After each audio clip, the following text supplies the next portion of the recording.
Et pour commenter ces résultats, nous sommes en direct de Paris avec Samy Chbari, consultant et en communication politique et stratégie d'influence.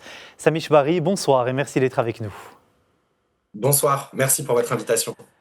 Les résultats de ces municipales ne montrent-ils pas une forte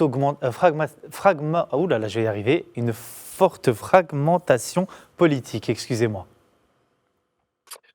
Oui, vous avez raison. Les résultats de ces élections municipales confirment la fragmentation du paysage politique français qui est à l'œuvre depuis maintenant près de 10 ans.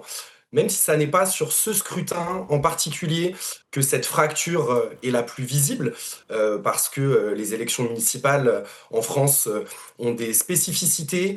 Euh, Toutes les villes et tous les villages de France, et il y en a plus de 36 000, n'ont pas toujours des listes qui représentent la totalité des partis politiques. Et donc les citoyens n'ont pas toujours la possibilité de voter pour les partis qui sont, par exemple, représentés lors d'une élection présidentielle.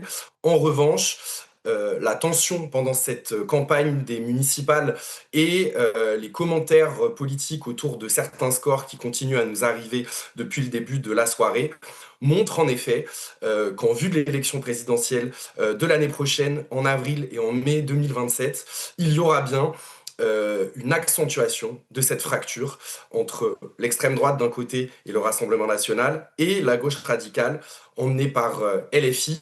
On reviendra peut-être un petit peu plus tard sur ces alliances ou ces non-alliances entre la France insoumise et le Parti socialiste. En revanche, il est clair que le paysage politique de la France à l'orée de l'élection présidentielle 2027 va continuer à se fracturer. À Paris, la capitale, Rachida Dati arrive derrière Emmanuel Grégoire. Comment interpréter ce résultat ? Je pense que la marche était tout simplement trop haute pour Rachida Dati. Sa défaite est sans appel.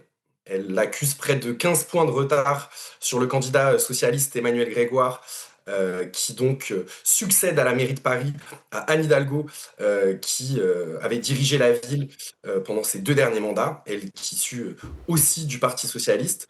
Pour revenir sur la défaite de Rachida Dati, je pense qu'elle a sous-estimé premièrement le poids de ses affaires. Hein. Elle sera présentée devant la justice ces prochains mois au moins à 2 reprises pour des affaires sérieuses. Notamment une de corruption. Elle a fait une campagne qui n'était pas mauvaise, mais elle s'est faite voler la vedette à droite par Sarah Knafo, qui, malgré son score de 10% au premier tour, lui a pris et des parts de voix et des parts de médiatisation. La campagne de Rachida Dati n'a jamais décollé comme elle l'a souhaité. En revanche, ce qui est à mettre aussi, non pas à son crédit, mais pour atténuer le sens de sa défaite, Paris est une ville qui vote à gauche depuis 2001. Et les électeurs et les électrices parisiennes l'ont confirmé aujourd'hui. Le bloc de droite a été incapable de modifier ce rapport de force malgré le maintien au second tour de Sophia Chikirou, candidate La France Insoumise, face à Emmanuel Grégoire, qui avait refusé sa main tendue de faire une fusion des deux listes PS et France Insoumise dans l'entre-deux tours, malgré le maintien de Sophia Chikirou, dont le score baisse de 3 points entre le premier et le deuxième tour. Rachida Dati a été absolument incapable de menacer Emmanuel Grégoire, qui remporte très tranquillement cette élection.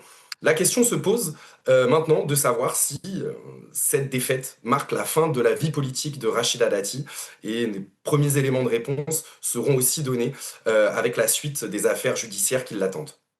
Alors les résultats le montrent, la gauche gagne du terrain mais reste profondément divisée entre la France insoumise d'un côté et le Parti socialiste de l'autre. Est-ce que la gauche, selon vous, peut réellement incarner une alternative crédible en 2027 ? Vous avez raison de souligner ce point.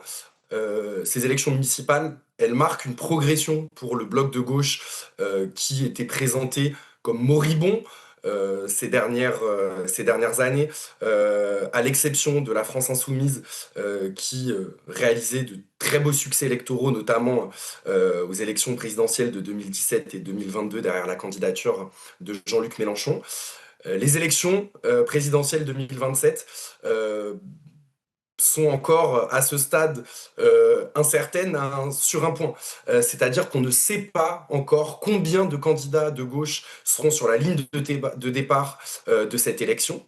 À ce stade, la France insoumise a annoncé qu'elle présenterait un candidat, très probablement Jean-Luc Mélenchon, pour cette élection présidentielle. En revanche, le Parti socialiste, les écologistes et d'autres petites formations de gauche, à ce stade, sont censés se disputer un ticket pendant une primaire. Et ces derniers mois, avant les élections municipales, il y avait encore un doute quant à la participation du Parti socialiste, qui est tiraillé entre deux lignes à l'intérieur du parti, la ligne pro-union et pro-primaire incarnée par son premier secrétaire, Olivier Faure, et la branche plus droitière du parti, incarnée notamment par l'ancien président François Hollande, qui pousse pour ne pas participer à cette primaire en espérant incarner, et possiblement en intégrant la candidature de Raphaël Glucksmann, lui aussi affilié dans une certaine mesure au Parti socialiste lors des dernières élections européennes, qui a annoncé sa candidature.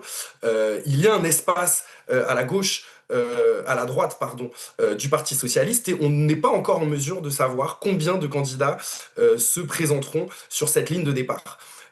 À mon sens, on se dirige en 2027 vers une élection présidentielle qui ressemblerait plutôt à celle de 2002, qui avait vu la grosse surprise, Jean-Marie Le Pen accéder au deuxième tour avec Jacques Chirac, au détriment des candidats de gauche qui étaient 7 ou 8 sur la ligne de départ et qui avaient affaibli du coup le score pour arriver au second tour. Il est possible qu'on se retrouve à nouveau dans cette situation en 2027.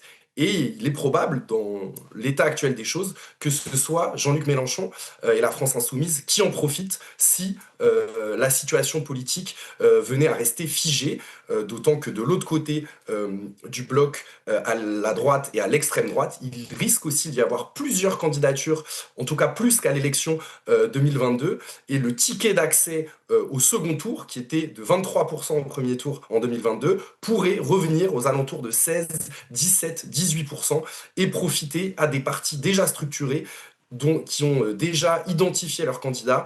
Et donc, je repense à l'exemple de la France insoumise et de Jean-Luc Mélenchon, qui sont d'ores et déjà prêts pour cette élection présidentielle 2027. Merci beaucoup Samy Chbari pour votre analyse et d'avoir répondu à nos questions. Je rappelle que vous êtes consultant en communication politique et stratégie d'influence et que vous étiez avec nous en direct depuis Paris. Merci. Merci pour votre invitation. Bonne soirée.